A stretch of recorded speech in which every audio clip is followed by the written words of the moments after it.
History Holes. Welcome back to History Holes. In our previous episode, we witnessed the rise and fall of Lý Bon's Vạn Xuân Kingdom, a significant, albeit fleeting, reassertion of Vietnamese independence against the Liang dynasty. Today, we broaden our scope to explore the constant, almost ingrained spirit of resistance that simmered beneath the surface of northern rule for nearly a millennium. This was not a period of quiet submission, but rather a testament to a people's unwavering determination to preserve their unique identity against formidable imperial pressure.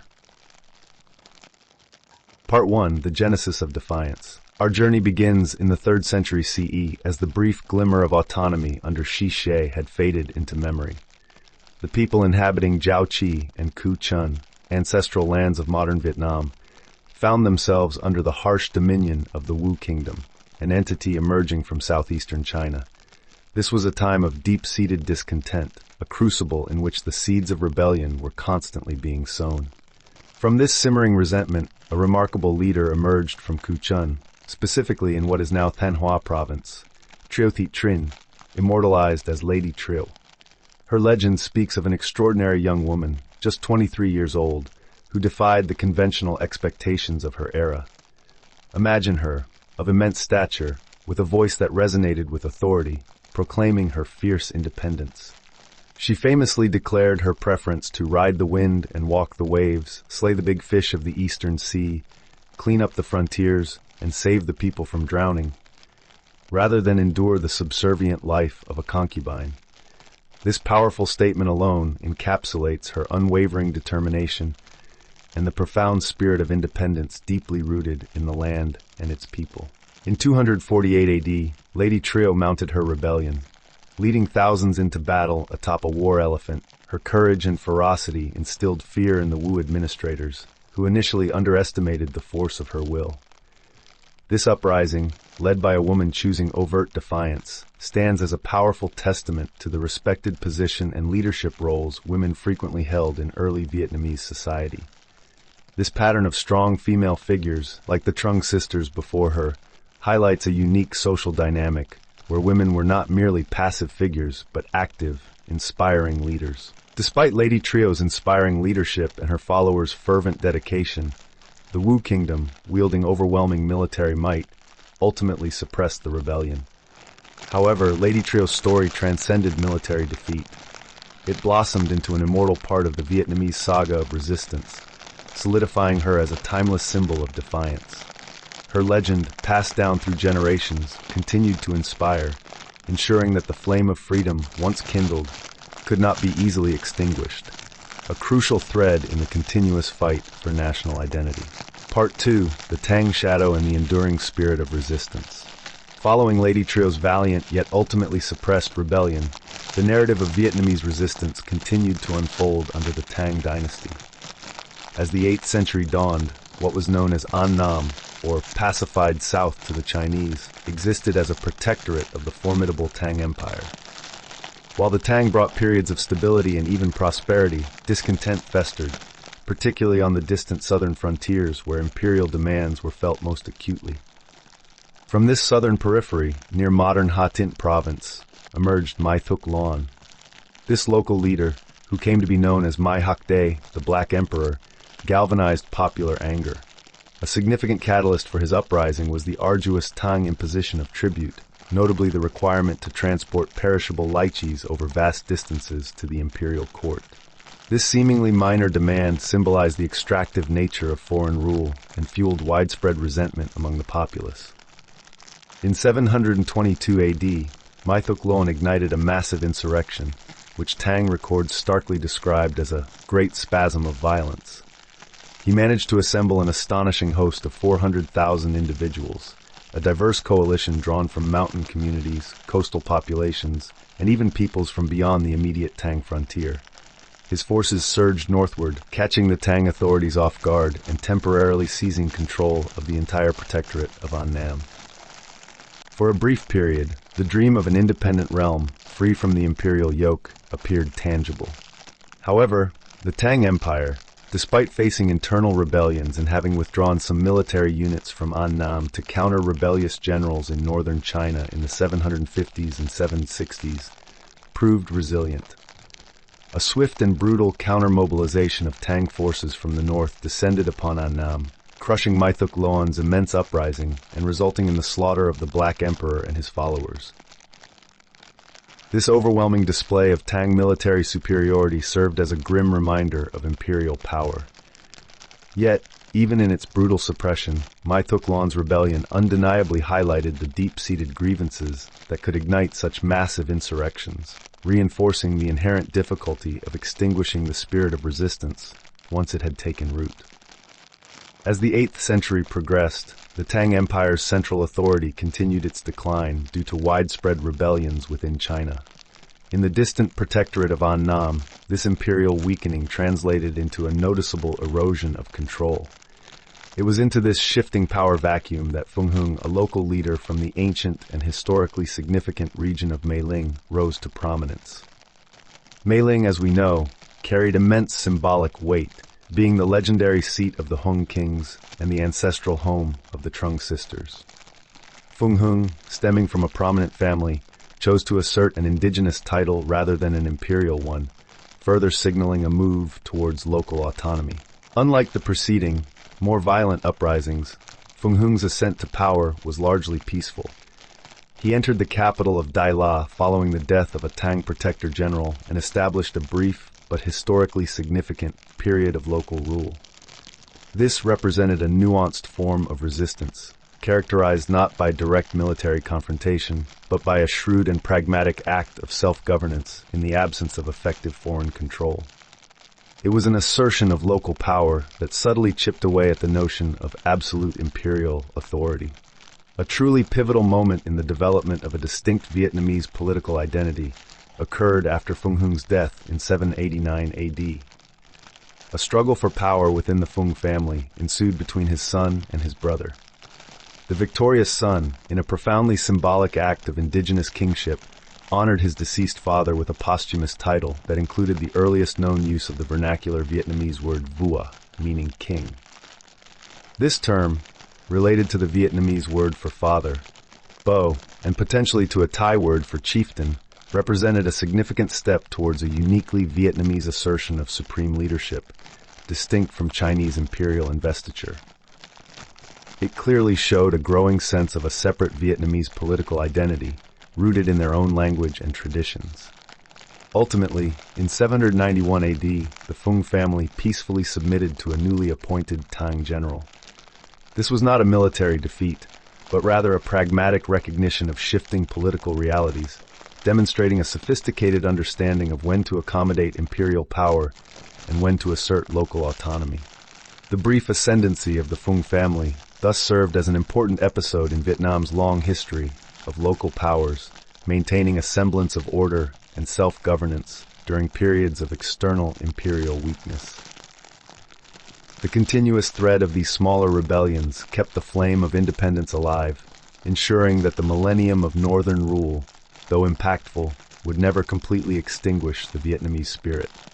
Part 3. The Legacy of Local Authority and the Great Victory at Bạch Đằng. The centuries leading up to the 10th century in Vietnam were characterized not by passive assimilation, but by an unyielding and persistent spirit of resistance against foreign imposition. The numerous uprisings, from the formidable Lady Trio in the 3rd century to the influential Feng Hung in the 8th century, were continuous expressions of a people's determination to preserve their identity and assert their autonomy. These acts, often localized and fiercely fought, collectively formed a resilient tapestry of defiance woven into the very fabric of Vietnamese society, fundamentally preventing complete assimilation into the culturally dominant Northern Empire. Despite attempts at Sinicization, the comprehensive effort to absorb Vietnam entirely into Chinese culture, the distinct local character of Vietnamese communities persisted, proving remarkably difficult to erase. This enduring undercurrent of resistance was inextricably linked with the deep-seated preservation and active development of a unique Vietnamese cultural identity. While Chinese characters, or Hantu, were indeed the official script of administration and scholarly pursuits for over 2 millennia, the Vietnamese actively cultivated and relied upon their own indigenous cultural expressions.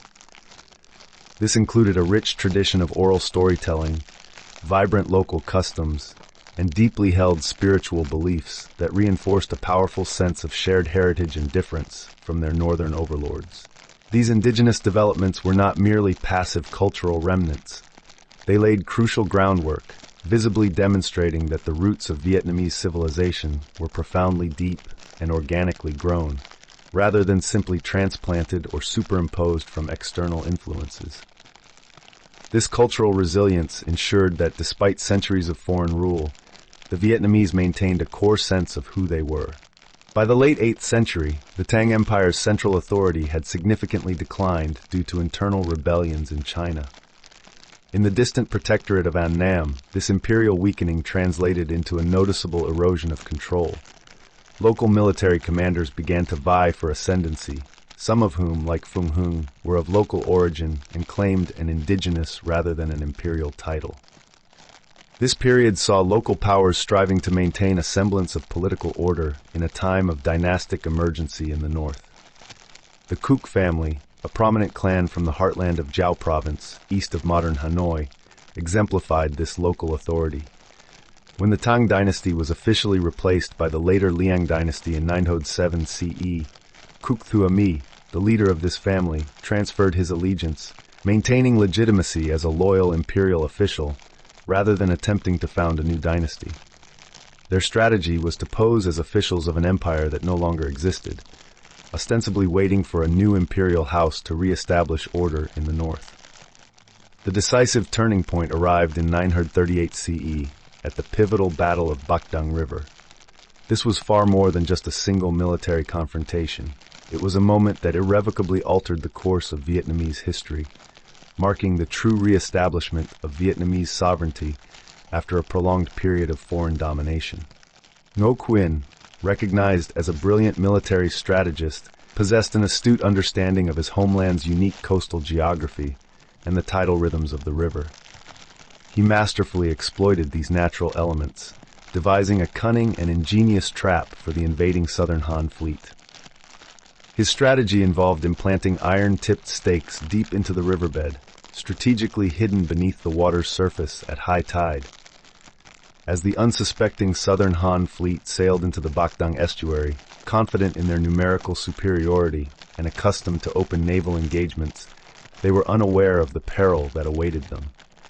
Then, as the tide receded, the enemy ships became impaled on the hidden stakes, rendering them immobile and utterly vulnerable to the prepared Vietnamese forces. The resulting engagement was a devastating blow to the Southern Han, effectively decimating their fleet and ending their ambitions in Annam. The victory at Bạch Đằng River was absolute and its impact transformative. It definitively ended nearly a millennium of Chinese domination, a long period that had profoundly shaped Vietnamese society, but had ultimately failed to extinguish its independent spirit. This monumental triumph not only secured Vietnam's autonomy, but also established a powerful precedent for future military resistance against foreign invaders, demonstrating a deep-seated strategic genius in defending their homeland. It was the dawn of a new chapter, where Vietnam, no longer a mere province, stood ready to forge its own destiny as a unified and sovereign nation, built on the foundations of centuries of persistent defiance. Part 4. Ngô Quyền foundational reign and the upheaval of warlords. The definitive victory at the Bạch Đằng River in 938 CE, masterminded by Ngô Quyền, marked a profound turning point in Vietnam's history, decisively ending nearly a millennium of Chinese imperial rule. This momentous triumph, however, was not merely an end to foreign domination. It heralded the dawn of a new, independent era, yet one immediately confronted by the complex challenges of consolidating newfound sovereignty. Ngô Quyền, propelled by the immense momentum of his battlefield success, took the crucial step of formally establishing an independent state.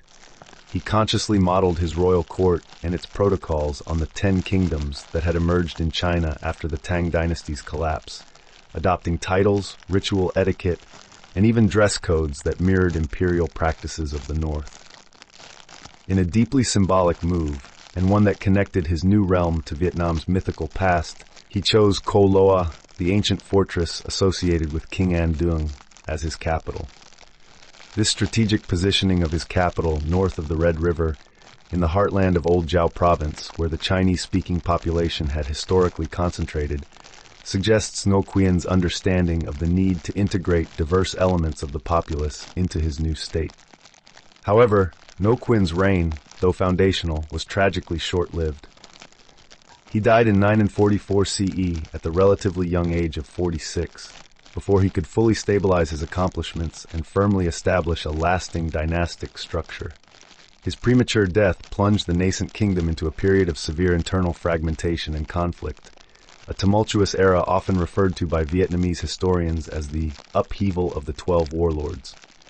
This period, spanning from 939 CE to 968 CE, was characterized by intense regional tensions as various ambitious local leaders, operating as powerful warlords, fiercely vied for control across the Red River Plain. The splintering of authority immediately following Ngô Quyền death highlighted the inherent fragility of newly won independence and the immense challenges of consolidating power after centuries of foreign rule. Ngô Quyền original entourage fractured under the strain of these regional rivalries. Men from Jiao, the agricultural heartland, initially supported Ngô Quyền young sons. However, his brother-in-law Duong Tam Ka, who was the son and heir of Duong Dinh Nghệ, moved swiftly, proclaiming himself king and seizing the throne. Duong Tam Ka's brief rule, 944 to 950 CE, saw a significant shift in court influence as he brought in people from the southern provinces and largely pushed aside those from Jiao. This move, however, was met with swift resistance from the men of Jiao. In 950 CE, they rallied behind Ngô Quyền second son, who had remained under Duong Tam Ka's tutelage, and successfully deposed Duong Tam Ka, banishing him south of the Red River. Despite this, stability remained elusive. Persistent enmity between the Kieu and Ngô families led to chronic fighting between the region of Phong, Old Meiling, and Jiao. This internal strife culminated in 963 CE, when the Ngô king was killed in an ambush on the Jiao-Phong border. His successor, likely a younger brother, proved unable to withstand the rising power of a new formidable leader from the southern provinces, Đinh Bộ Lĩnh. This period of intense infighting, a direct consequence of Ngô Quyền untimely demise, and the absence of a strong, unified leadership structure, clearly underscored the immense task that lay ahead for Vietnam in forging a truly cohesive and stable nation. Part 5. Đinh Bộ Lĩnh forges unity and Lê Hoàn secures sovereignty. The turbulent period following Ngô Quyền death, known as the Upheaval of the 12 Warlords, presented a severe test for Vietnam's nascent independence. This era of intense infighting, as various regional strongmen vied for control, underscored the immense challenge of forging a unified nation after centuries of foreign rule. Yet, from this very chaos, a new, decisive leader emerged, Đinh Bộ Lĩnh. Đinh Bộ Lĩnh origins were rooted in the southern provinces, specifically at Hoa Lư, a natural redoubt located amidst the rocky outcroppings at the southeastern edge of the Red River Plain in modern Ninh Bình province. This strategic location commanded the main land route connecting the Red River Plain to the southern provinces. From this base, Đinh Bộ Lĩnh meticulously built up his forces, demonstrating a shrewd understanding of local power dynamics. He strategically allied himself with neighboring strongmen along the lower Red River and systematically attacked those in the upper plain who resisted his authority. His military campaigns were relentless, and by 965 CE, he had successfully subdued all his opponents, unifying the fragmented kingdom. Upon achieving this crucial unification, Đinh Bộ Lĩnh took immediate steps to solidify his rule and establish a stable state. In 968 CE, he formally established the Dinh dynasty, choosing Hoa Lư as his capital. This choice reflected his origins and his reliance on the southern provinces for his power base. He also sought international recognition, dispatching envoys to the Song court in northern China in 973 and again in 975. The Song dynasty, which had by then conquered the southern Han, provisionally acknowledged the Dinh family's authority in Annam. This diplomatic engagement was crucial, as it signaled Vietnam's re-entry onto the regional stage as a recognized, albeit still vassal, entity. Đinh Bộ Lĩnh reign, however, was tragically cut short. In 979 CE, a courtier reportedly mesmerized by portents assassinated him and his eldest son Dinglin in their sleep. This act of regicide once again threatened to plunge the newly unified nation into chaos. A brief struggle for power ensued, but it was swiftly resolved in favor of Lê Hoàn. Lê Hoàn, a native of Thanh Hoa and a commander of an army recruited by Đinh Bộ Lĩnh in the Red River Plain, quickly prepared to resist a potential Song invasion, which indeed materialized. The Song invasion in 980 CE was a critical moment. The Song, with their bureaucratic and often inflexible military approach, found themselves outmaneuvered by Lê Hoàn. The Song army, constrained by strict imperial instructions and suffering from indecision, was eventually defeated, notably at the Bạch Đằng estuary, echoing Ngô Quyền earlier triumph. This victory, achieved by Lê Hoàn, further solidified Vietnam's independence and established a powerful precedent of successful resistance against northern aggression. Lê Hoàn swiftly moved to re-establish diplomatic relations with the Song Empire. Recognizing his new position, the Song court, in 986 CE, formally acknowledged him as the local ruler and conferred upon him titles of vassalage.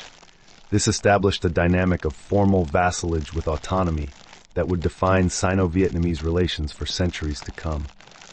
The Song, preoccupied with their own northern frontiers, adopted a policy of appeasement control towards Vietnam, prioritizing stability over costly military ventures. This delicate balance, maintained through tribute missions and diplomatic exchanges, allowed Vietnam to flourish as a largely independent state, laying the groundwork for the great dynasties to come. With Đinh Bộ Lĩnh unification and Lê Hoàn decisive victory, Vietnam had truly re-established itself as a sovereign entity on the regional stage. The challenges were immense, from internal consolidation to navigating external pressures, but the foundation for a lasting independent state had been laid. The coming centuries would see Vietnam further define its unique identity and assert its place in the world. I thank you very much for joining us on this journey. Please leave a like and subscribe if you want more. If you feel like it, tell us what else you'd like to hear. See you on the next episode.